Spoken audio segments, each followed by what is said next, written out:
नमस्कार दोस्तों, आप सभी का स्वागत है। दोस्तों, हमारी यही कोशिश रहती है कि हम आपके लिए कोई ना कोई एक ऐसी कहानी लेकर आएं जो किसी सच्ची घटना पर आधारित हो। आज की हमारी ये कहानी काल भैरव की एक चमत्कारिक घटना पर आधारित है। कुछ लोग काल भैरव को जक्रूर और विकराल रूप में देखते हैं, जो सत्य नहीं है। वे तो भगवान शिव के अवतार स्वरूप हैं और कल्याणकारी हैं। आज की हमारी कहानी काल भैरव से संबंधित एक सत्य घटना पर आधारित है। आइए कहानी सुनते हैं। पंजाब से दिल्ली की तरफ जाने वाली सड़क काफी व्यस्त रहती है और इस पर दिन रात गाड़ियां दौड़ती रहती हैं। कुछ साल पहले की बात है। पंजाब से दिल्ली जाने वाली इस सड़क पर एक छोटा सा जंगल आता था और उस जंगल में एक पुराना खंडर नुमा एक मकान था जो दूर सड़क से साफ दिखाई देता था। मगर उस मकान में कौन रहता था, इस बात की जानकारी किसी को भी नहीं थी। सड़क से इस मकान तक एक कच्चा रास्ता जाता था और जहां वो रास्ता सड़क से आकर मिलता था, वहां सड़क के किनारे पर बरगद का एक विशाल पेड़ खड़ा था। उस पेड़ के नीचे अक्सर एक लड़की खड़ी होकर दिल्ली की तरफ आने जाने वाले वाहनों को रुकवाने के लिए इशारा करती थी और अगर कोई गाड़ी रोक देता था तो दौड़कर उसके पास जाती थी और हंसते हुए कहती थी, भाई मुझे दिल्ली जाना है, क्या तुम मुझे दिल्ली ले चलोगे?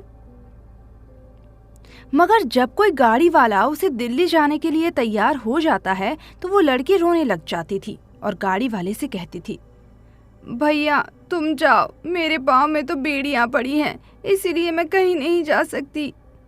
न जाने कौन सा वो दिन आएगा जब कोई मुझे दिल्ली ले जाएगा और मैं अपने परिवार से मिल पाऊंगी। बस यही कहती वो लड़की और फिर रोते हुए उस कच्चे रास्ते से होते हुए वापस उस पुराने खंडर से मकान की तरफ दौड़ जाती। ये घटना किसी एक गाड़ी वाले के साथ नहीं बल्कि सैकड़ों गाड़ी वालों के साथ घट चुकी थी। इसीलिए वहां से आए दिन गुजरने वाले गाड़ी वालों ने लड़की के इशारों से वहां गाड़ियां रोकना बंद कर दिया था और अगर उन्हें वो लड़की दिख भी जाती तो उसे पागल लड़की कहकर वहां से दिल्ली की तरफ बढ़ जाते थे। आखिर कौन थी वो लड़की? यहाँ जंगल के पुराने खंडर में क्या कर रही थी और किसके साथ रह रही थी? और ये साथ ही उसके पाँव में कैसी बेड़ियां पड़ी हुई हैं? ऐसे बहुत सारे सवाल उन लोगों के मन में थे जिन्होंने उस लड़की को सड़क पर देखा था और उससे मिले थे। खैर, समय बीतता गया और वो लड़की इसी तरह लोगों से गुहार लगाती रही कि कोई उसे दिल्ली ले चले, और कोई भी उसे दिल्ली नहीं ले जा पाया। फिर एक दिन एक ऐसा चमत्कार हुआ कि न जाने कैसे उस बरगद के पेड़ के नीचे एक सिद्ध योगी आकर बैठ गया। योगी महात्मा काल भैरव का भक्त था और उसके पास ऐसे मंत्र और दिव्य दृष्टि थी कि वो शरीर तो क्या, आत्मा तक का रहस्य जान लेता था। औरों की ही तरह ही यह लड़की इस योगी के सामने भी रोई और गिड़गिड़ाई कि उसे दिल्ली ले चलो और वहां उसे परिवार वालों से मिला दो। योगी ने कुछ देर ध्यान लगाया और फिर आंखें खोलते हुए कहा, तू तो 100 सालों से यहाँ कैद है। तू शरीर नहीं, रूह है, भटकती तड़पती और नेक रूह। घबराओ मत, काल भैरव की कृपा से तुझे बंधन से मुक्ति मिलेगी और तू दिल्ली जाकर अपने परिवार से भी मिल पाएगी।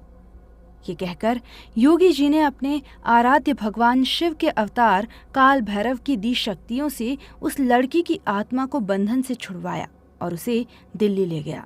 वहां उसे उसके परिवार वालों से मिलवाया और उसकी आत्मा की शांति की मुक्ति के लिए अनुष्ठान पूरा कर उसकी आत्मा को पुनर्जन्म का मार्ग दिखाया।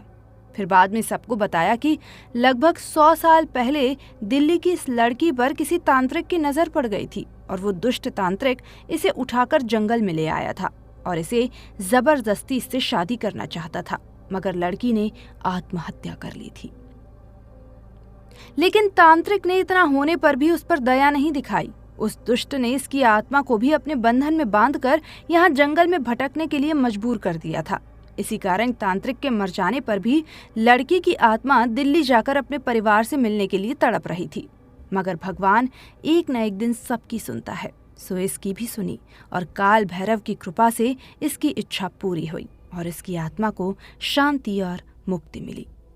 तो देखा आपने कैसे भगवान के चमत्कार हमें कहीं ना कहीं देखने सुनने को मिल ही जाते हैं। अगर आपके साथ कोई भी चमत्कार हुआ हो तो हमें कमेंट बॉक्स में ज़रूर बताएं। वीडियो पसंद आया हो तो वीडियो को एक लाइक कर चैनल को सब्सक्राइब करना ना भूलें। धन्यवाद।